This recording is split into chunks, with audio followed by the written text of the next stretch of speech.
In 2023, on a radiant summer day, the streets of central Tokyo bustled with pedestrians. Yet, a piece of news momentarily subdued the urban hustle. Tokyo Electric Power Company, TEPCO, announced that the cooling water from the Fukushima nuclear reactor would be released by the end of August. This revelation quickly garnered international attention. Deep in the Pacific, the waters already contained 8,400 grams of tritium. Soon, an additional 3 grams from Fukushima would join this vast expanse. Tokyo Electric emphasized that the tritium concentration in the discharged water would be diluted to 1/7 of the World Health Organization's drinking water standards. Still, this assurance failed to quell global concerns. On May 10th, China voiced piercing criticism, labeling Japan's discharge plan as irresponsible. Mainland media went further, branding the move as nuclear terror. The warning of potential restrictions on Japanese food imports heightened global anxieties. Journalists unearthed details that added layers to the controversy. Reports surfaced that, in the early 21st century, China had disposed of nuclear waste on the Qinghai Tibet Plateau. This act posed potential risks to the fragile ecosystem there and the major Asian rivers downstream. Interestingly, the radioactivity levels in Fukushima's treated cooling water were much lower than the discharge standards of Chinese and South Korean nuclear power plants. This led to reflections. Was the Communist Party's reaction to the Fukushima wastewater discharge a tad exaggerated? Delving deeper into the Fukushima discharge event, it became evident that the underlying intricacies were far more profound than a mere environmental issue. It mirrored the geopolitical chess game between Eastern and Western superpowers. Was the China-Russia alliance and the West's contention surfacing through this incident? Amidst the surging waves of the South China Sea, all eyes were on Second Thomas Shoal in the South China Sea, where China and the Philippines stood at loggerheads. In the Strait of Hormuz, Iranian ships patrolled, hinting at latent threats. Above Northeast Asia, North Korean missiles streaked the sky like meteors, casting deep shadows over the world. Farther afield, between the Sea of Japan and Alaska, the military might of China and Russia manifested, seemingly challenging the US. Europe was no longer the tranquil haven of yesteryears. Wagner's consistent maneuvers in Belarus and the escalating tension between Ukraine and Russia reverberated like rolling thunder, a perpetual reminder of the impending storm. All these events seemed to orbit a core theme, a global strategic competition. In this grand game, Fukushima's wastewater wasn't merely an environmental concern. It symbolized the moral and public opinion high ground the Communist Party aimed to seize. It represented their attempt to reshape their global image and their struggle for future geopolitical stakes. Perhaps the underlying motive was to push Japan, the thorn in the side of East Asia, into a moral abyss, ensuring they would be at a disadvantage in future contests. In the mysterious expanse of Northeast Asia, its geographical significance stands as radiant as the Big Dipper amidst the cosmos, linking numerous nuclear-armed nations. From this strategic locus, intercontinental missiles are launched like arrows from the heavens, crossing the icy crown of the Arctic to reach the United States in a trajectory shorter than any other latitude. Nuclear-powered Russia, China, and North Korea have each built their military sanctuaries. Vladivostok in Russia guards the titans of nuclear submarines. China's northmost Mohe and the recesses of North Korea both conceal intercontinental missiles that aims for the stars. Yet the United States, in alliance with its loyal Northeast Asian partners, Japan and South Korea, refuses to be mere bystanders. The Japan Self-Defense Forces, with cutting-edge weaponry, rise prominently, illuminating their might. The US, unapologetic about its nuclear strength, retains its trump card in Japan.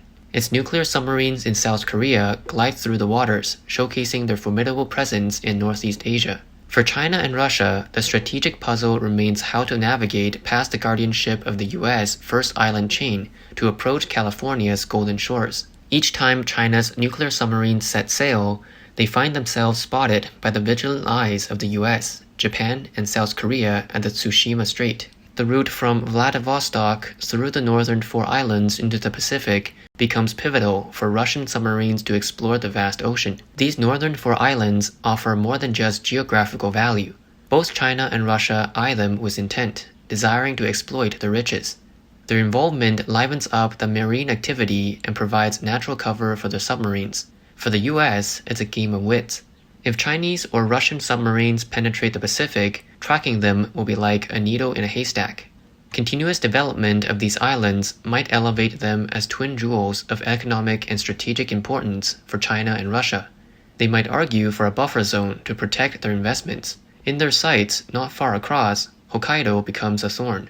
Russia might whisper to Japan, "Hey, these islands are under our watch. Perhaps reconsider your military deployments here." Thus, the northern 4 islands become strategically placed chess pieces, leverage for China and Russia over Japan. Within this grand chessboard, to divert America's piercing gaze, China and Russia might play cunning moves elsewhere, creating ripples on distant shores. This makes one understand why global eyes are set on the South China Sea's Scarborough Shoal, the tranquil borders of Lithuania and Poland, and the distant Hormuz Strait. Particularly, the Scarborough Shoal, increasingly contentious, is a centerpiece of global attention. Located roughly 100 nautical miles northwest from the southern tip of Palawan Island lies a coral atoll spanning 15 kilometers in length and 5.6 kilometers in width. This atoll cradles a turquoise lagoon, vast enough to host a gargantuan vessel weighing 300,000 tons. This is Second Thomas Shoal. In the tumultuous days of World War II, American forces reclaimed this gem from the Japanese.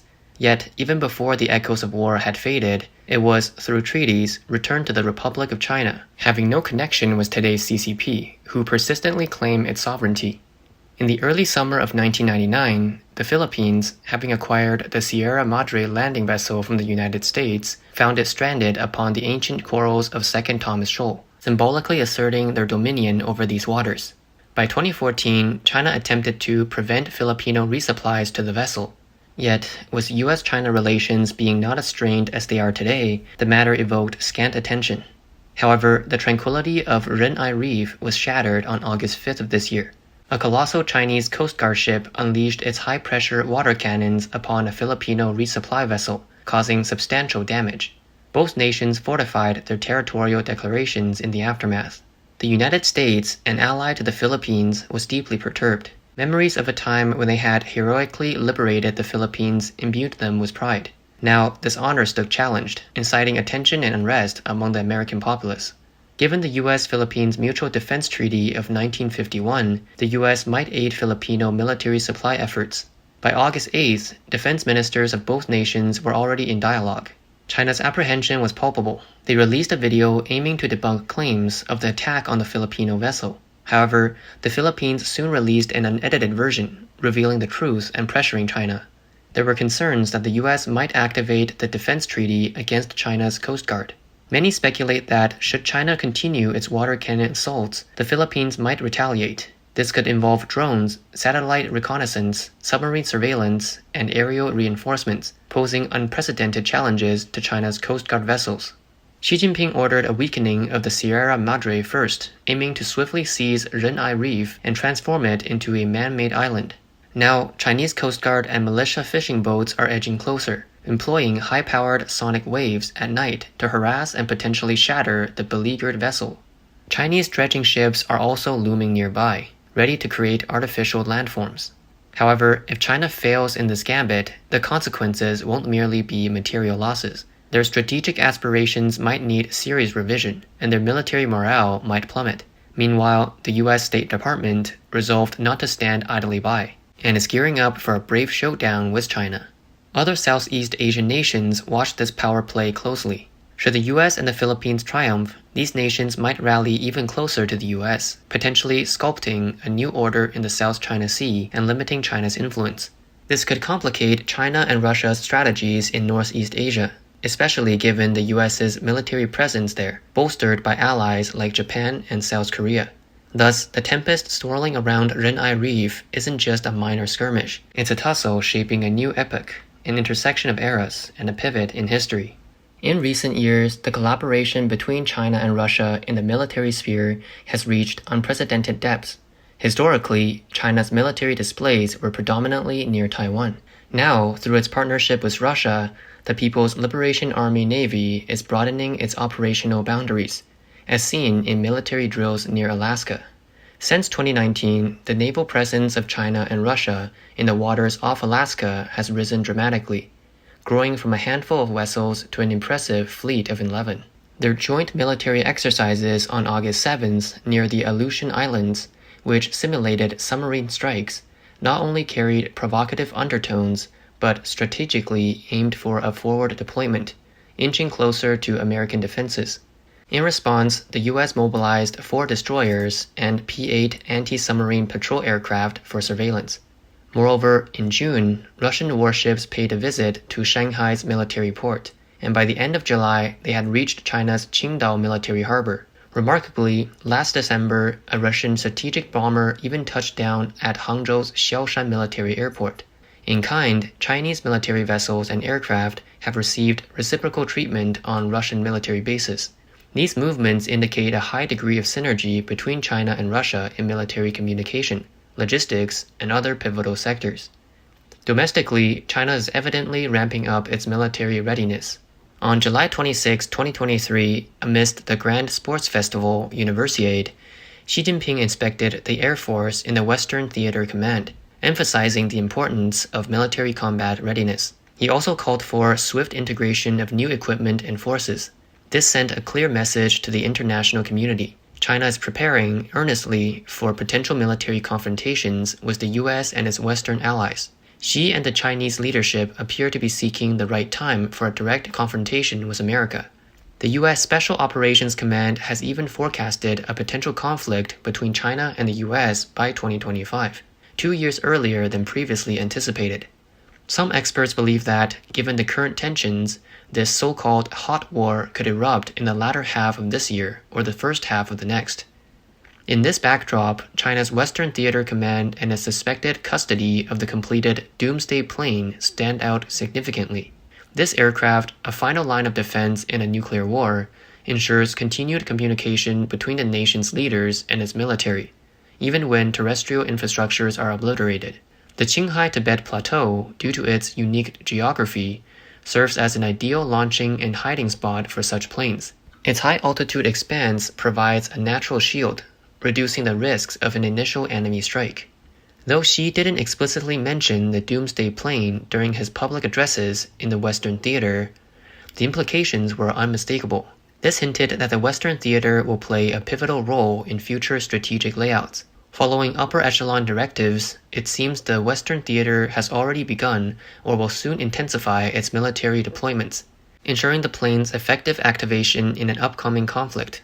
Internally, China is at a pivotal point of political and societal mobilization. Nationwide counter-espionage efforts are intensifying to ensure societal stability, to guard against chaos, and to protect Xi and his team from potential coup threats within the military and the higher echelons of the Communist Party. Through broadcasting, television, and education, the government is working diligently to reinforce national ideology, foster patriotic sentiment, and encourage the public to report potential spies and corrupt acts. On the military front, the Eastern Theater remains the primary front line and always sits at the core of military layouts. The Central Theater, meanwhile, has received newfound emphasis, tasked with propelling and supervising the front lines, ensuring relentless pursuit and commitment. These dynamics undeniably reflect the Communist Party's grave approach and readiness to potential military confrontations. Globally, the Asia-Pacific region is at a crossroads. Issues like the Fukushima nuclear disaster handling, the Ren'ai Reef disputes, and territorial disagreements with neighboring nations have exacerbated regional tensions. China and Russia's joint military drills near the Aleutian Islands highlight their converging strategies. Xi's recent inspection in the Western Theater and his emphasis on military preparedness suggest that China has clear expectations for potential military actions. Against this canvas, nations are reassessing their geopolitical strategies. The global political arena seems to be at a crucial turning point.